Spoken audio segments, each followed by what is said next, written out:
ಕಳೆದ ವಿಡಿಯೋದಲ್ಲಿ ಭಯ ಇಲ್ದಲೇ ಹೇಗೆ ಮಾಡೋದು ಅನ್ನೋದನ್ನು ತೋರಿಸ್ತೀನಿ ಅಂತ ಹೇಳಿದ್ನಲ್ಲ. ಈಗ ಭಯ ಇಲ್ದಲೇ ಹೇಗೆ ಮಾಡೋದು ಅನ್ನೋದನ್ನು ಈಸಿ ಮೆಥಡನಲ್ಲಿ ನೋಡೋಣ ಹೇಗೆ ಮಾಡೋದು ಅಂತ. ಅದೇ ರೀತಿ ಕೈ ಲಾಕ್ ಮಾಡಿರ್ಬೇಕೀಗ. ಫಸ್ಟು ತೋರಿಸಿದ್ನಲ್ಲ ಹೇಗೆ ಲಾಕ್ ಮಾಡಬೇಕು, ತಲೆ ಹೇಗೆ ಇಡಬೇಕು ಅಂತ ಅದೇ ರೀತಿಯಲ್ಲೇ ಇಡಬೇಕು. ಅದೇ ರೀತಿಯಲ್ಲಿ ಇಟ್ಬಿಟ್ಟು ವಾಕ್ ಮಾಡಬೇಕು. ಹೀಗೆ ವಾಕ್ ಮಾಡಿಬಿಟ್ಟು ಕಾಲನ್ನು ಒಂದೊಂದೇ ಕಾಲುಗಳನ್ನು ಮೇಲಕ್ಕೆ ತೊಗೋಬೇಕು. ಹೀಗೆ ಈಗ ತೊಗೊಂಡಾಗ ಏನಾಗುತ್ತೆ ನೋಡಿ, ಕಾಲು ಸೆಂಟ್ರಲ್ ಆ ಕಡೆ ಗೋಡೆನಲ್ಲಿ ಮಾಡಿದಾಗ ನೀವು ಮೊದಲನೇ ವಿಡಿಯೋದಲ್ಲಿ ನೋಡಿದಾಗ ಹೇಗಿತ್ತು, ಕಾಲು ಹಿಂಗೆ ಜಾರೋ ಚಾನ್ಸಸ್ ಇರುತ್ತೆ. ಅಭ್ಯಾಸ ಇಲ್ದಾಗ ಆ ಕಡೆ ಈ ಕಡೆ ಹೋಗೋ ಚಾನ್ಸಸ್ ಇರುತ್ತೆ. ಈಗ ನೋಡಿ ಇದರಲ್ಲಿ ಕಾರ್ನರ್ ಇರೋದ್ರಿಂದ ನೀವೆಲ್ಲೂ ಬೀಳೋ ಚಾನ್ಸಸ್ ಇರೋಲ್ಲ, ಅಂದರೆ ಭಯ ಇರೋಲ್ಲ ಬೀಳ್ತೀನಿ ಅಂತ.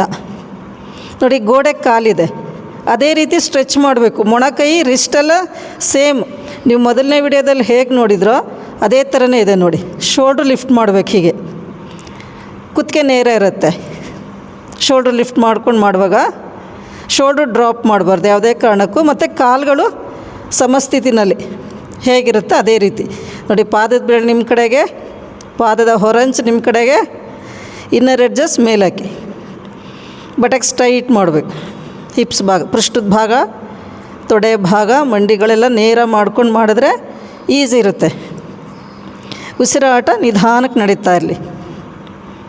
ಉಸಿರಾಟ ಎಷ್ಟು ಈಸಿ ಇರಬೇಕು ಅಂದರೆ ನೀವು ಸ್ಥಿತಿನಲ್ಲಿ ಮಾತಾಡೋಷ್ಟು ಕೆಪಾಸಿಟಿ ಇರಬೇಕು, ಒತ್ತಡ ಇರಬಾರ್ದು.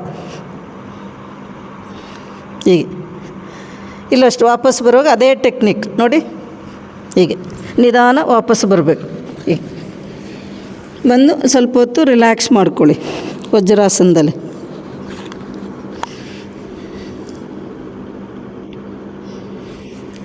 ಈ ಥರ ಮೇಲಕ್ಕೆ ಬಂದು ರಿಲ್ಯಾಕ್ಸ್ ಮಾಡ್ಕೊಳ್ಳಿ.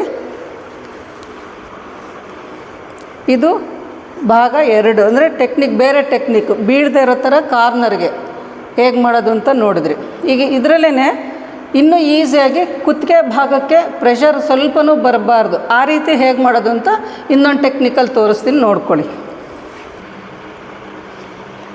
ನೋಡಿ ಇನ್ನೊಂದು ಟೆಕ್ನಿಕ್ ಇದು ನೋಡಿ. ಈ ಥರ ಬ್ಲ್ಯಾಂಕೆಟ್ ಫೋಲ್ಡ್ ಮಾಡಿ ಹಾಕ್ಕೊಂಡ್ರೆ ಕುತ್ತಿಗೆ ಮೇಲೆ ವೆಯ್ಟ್ ಕಡಿಮೆ ಬರುತ್ತೆ.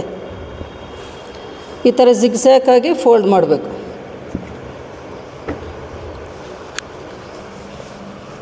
ಮಾಡಿಬಿಟ್ಟು ನೋಡಿ ಈ ಥರ ಇಟ್ಕೋಬೇಕು. ಇಲ್ಲಿಟ್ಕೋಬೇಕು. ಕೈ ಇಡೋಷ್ಟು ಜಾಗ ಇರಬೇಕು. ಇಲ್ಲಿ ನಿಮ್ಮ ಕೈಗಳನ್ನು ಇಲ್ಲಿ ಬ್ಲ್ಯಾಂಕೆಟ್ ಮೇಲೆ ಬರಬಾರ್ದು, ಕೈಗಳು ಇಲ್ಲಿರಬೇಕು. ಹೆಬ್ಬೆರಳು ಲಾಕ್ ಮಾಡಿರಬೇಕು. ಮೊಣಕೈ ನೋಡಿ ಇಷ್ಟು ಒಂದೇ ಲೈನಲ್ಲಿದೆ. ನಡು ನೆತ್ತಿ ಇಲ್ಲಿ ಬರಬೇಕು ನೋಡಿ. ಈ ಭಾಗ ಇದ್ರ ಮೇಲೆ ಬರಬೇಕು. ಆಗ ನೋಡಿ ಕುತ್ತಿಗೆ ಭಾಗದಲ್ಲಿ ಎಷ್ಟು ಗ್ಯಾಪ್ ಕ್ರಿಯೇಟ್ ಆಗುತ್ತೆ ಅಂತ. ಇದನ್ನು ಸ್ವಲ್ಪ ಹಿಂಗೆ ಮಡಿಸ್ಕೊಳ್ಳೋಣ. ಏಕೆಂದರೆ ಬರಬೇಕಾದ್ರೆ ಇದ್ರ ಮೇಲೆ ಕಾಲಿಡಬಾರ್ದು. ಕಾಲಿಟ್ಟರೆ ನಿಮಗೆ ಬ್ಯಾಲೆನ್ಸ್ ತಪ್ಪೋಗುತ್ತೆ ಅದರಿಂದ. ನೋಡಿ ಹೀಗೆ ವಾಕ್ ಮಾಡಿ, ವಾಕ್ ಮಾಡಿಬಿಟ್ಟು ಕಾಲು ಲಿಫ್ಟ್ ಮಾಡಿ. ಹೀಗೆ ಈಗ ನೋಡಿ ಎಷ್ಟು ಗ್ಯಾಪ್ ಬಂತು ಕುತ್ತಿಗೆ ಭಾಗದಲ್ಲಿ. ನೀವು ಆವಾಗಲೇ ಮಾಡಿದ್ದಕ್ಕಿಂತ ಇದು ಈಸಿ ಇರುತ್ತೆ ಇನ್ನೂ. ಅಂದರೆ ಅದು ಅಭ್ಯಾಸ ಮಾಡಿ ಇದನ್ನು ಮಾಡ್ಕೋಬೇಕು. ಹೀಗೆ ನೋಡಿ ಹಿಂಗೆ ಡ್ರಾಪ್ ಆಗೋಲ್ಲ ಜಾಸ್ತಿ, ತಲೆ ಕೆಳಗಡೆ ಹೈಟ್ ಇರೋದ್ರಿಂದ. ಕಾಲುಗಳು ನೇರ ಇರಬೇಕು. ಉಸಿರಾಟ ನಿಧಾನಕ್ಕೆ ನಡೀತಾ ಇರಲಿ. ಮೊಣಕೈ ಅಗಲ ಆಗಬಾರ್ದು. ಮೊಣಕೈ ಶೋಲ್ಡ್ರ್ ಲೈನಲ್ಲೇ ಇರಬೇಕು. ರಿಸ್ಟ್ ಮೊಣಕೈ ಒತ್ತಬೇಕು. ಕೈನ ಕಿರು ಬೆರಳು ಗೋಡೆ ಕಡೆಗೆ ಮೂವ್ ಆಗಬೇಕು.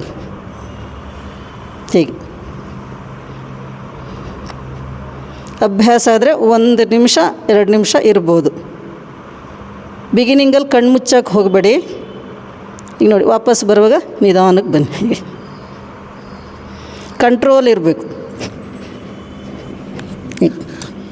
ಇಲ್ಲಷ್ಟೇ ನಿಧಾನ. ವಾಪಸ್ ಬಂದಮೇಲೆ ಸ್ವಲ್ಪ ಹೊತ್ತು ವಜ್ರಾಸನದಲ್ಲಿ ರಿಲ್ಯಾಕ್ಸ್ ಮಾಡಿ.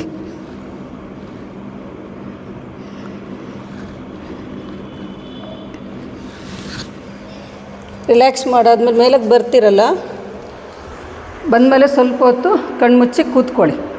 ಗಮನಿಸಿ ಮುಖದ ಭಾಗದಲ್ಲಿ ಏನು ವ್ಯತ್ಯಾಸ ಆಗ್ತಿದೆ, ನಿಮ್ಮ ಬಾಡಿನಲ್ಲಿ ಏನು ವ್ಯತ್ಯಾಸ ಆಗ್ತಿದೆ ಅಂತ. ಇದನ್ನು ಗುರುಮುಖೇನೇ ಕಲಿಬೇಕು.